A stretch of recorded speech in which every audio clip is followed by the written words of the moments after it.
Got a bit of a shock there when you weren't expecting me to come up the stairs. Well, there you go. Morning, everyone. So I'll try and keep this short and sweet, not as many slides as yesterday. So what we're going to do is look into a couple of the areas that we actually introduced yesterday for you. So at the heart of this, though, it is about empowering students. I think for all too long now, Turnitin has had a bit of a reputation and a little bit of dread when it comes to students. They have a little bit of animosity towards us. We want to empower them to actually write better, more, or with more integrity, let's say. So, one thing that we brought up yesterday was the enhanced similarity report. You guys will get access to this very, very early 2025. It'll drop into draft coach as well, so students will have exactly the same view as instructors. It's not going to be any different. It's going to be easier to view. It's going to be easier to navigate. There's going to be a lot more responsive tools within the actual report itself. So rather than having comments on page, making it look a little bit too busy and a little bit uneasy on the eye, a lot of it is going to be column based, so it's going to be easier for students to be able to actually view the important feedback that they're actually getting and be able to action on that. Oh, sorry, wrong way. So next thing that there's going to be in the pipeline for you is improved feedback tools.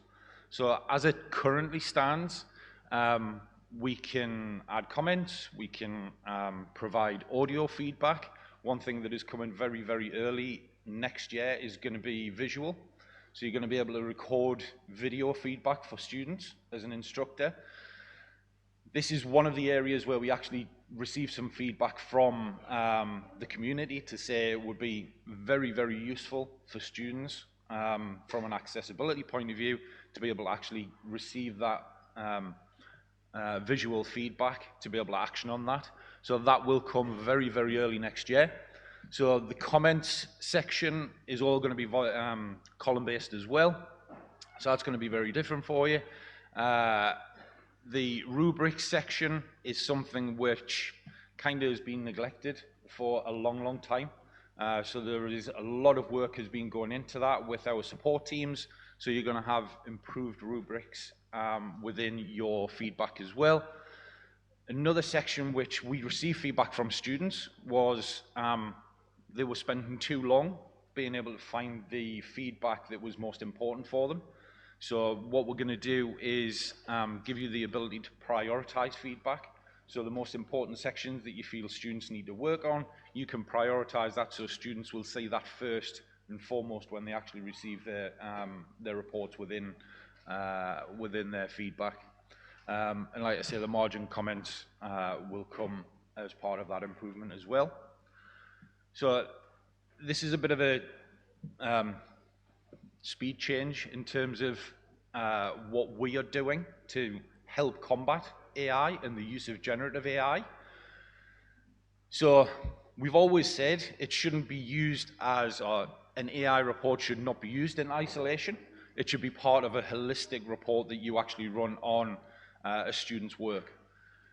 The feedback we received from students was that actually they still have a little bit of nervousness around instructors being able to interpret those reports correctly and use the feedback that they're getting from it. So it's currently in beta. I know at the top it says in development. It is currently still in development, but we're actually in a live beta with 3 clients worldwide at the moment.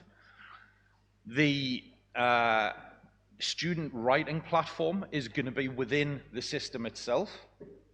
I will put a bit of a spoiler on this. It's not free of charge, which is, but when you see actually, if you're interested in viewing this, come and see me on the Interoptics stand outside. I do leave at about 2:30 for a flight today, so be quick if you want to see it. But I do actually have a live demonstration of this, so you can come and have a look. It basically allows a student to build the project or the assignment within the system itself. It allows them to actually build a storyboard, if you like, as to what they've done, the sources they've used, how they've addressed it, where they went, if they've used generative AI, which generative AI they've used, how they used it, what prompts they used. So it's not just a case of entrapping the student, if you like. It gives them a platform to be able to tell their story rather than just get a report, drops on their desk and says, right, you've got 70% use of generative AI as we see it. That's not what this is about. However, there's another side of it, which is the instructor. So as an instructor, they're going to have the ability to actually view a separate report, which gives them copied and pasted text, the number of words that have been altered within that copy and pasted text. This isn't the final view, by the way. It will look very different to this, but it'll tell them the total time spent. So in other words, if a student has gone into ChatGPT, for example, put a prompt in there, getting the result, copied and pasted that, and spent 2 minutes creating that assignment, this will be a glaring opportunity for you to go back and say, I'm sorry, but your story does not match what actually the reality is. So it's going to be very different in terms of the approach for the instructor. But it just gives you more tools to be able to actually support the student. That's the fundamental aspect of this. So yeah, really, really interesting work going on. That is due for release mid-2025, but you'll see a hell of a lot more in the press come January. But like I say, we are live at the moment on beta with 3 clients. The AI report, I know we've brought out earlier this year, the paraphrasing tool. So what this is designed to do is essentially not be detrimental to a student who was actually writing in English. English is not their first language, so they may actually use a paraphrasing tool or something like Grammarly to tidy that text up. So what this actually does, it separates that from actually a student which has used generative AI and then used a word spinner to be able to actually humanize it, if you like, or make it look a little bit more real in terms of their work. What this does is it actually picks that up as well. Okay, so it'll separate that out. One thing we got to be really clear on this is what it's not going to do is highlight something which has been written in English by the student but then put through Grammarly. It's not going to highlight that as AI. It will leave that alone and it'll not actually be detrimental to the student. Okay? So other things which will be coming in 2025 are additional signs of use of AI, so common phrases that are used by LLMs, so unnatural phrasing, which is something that a lot of the LLM models do use, so it's easier to do that. And as ever, there's targeted guidance within the report as well. So as an instructor, if you're unsure how to interpret anything, or you possibly need additional tools to be able to help with those conversations with students, that is all in there as well, but that continues to be worked on and developed. Another thing for instructors and for admins, we're going to surface the AI writing scores within your dashboard.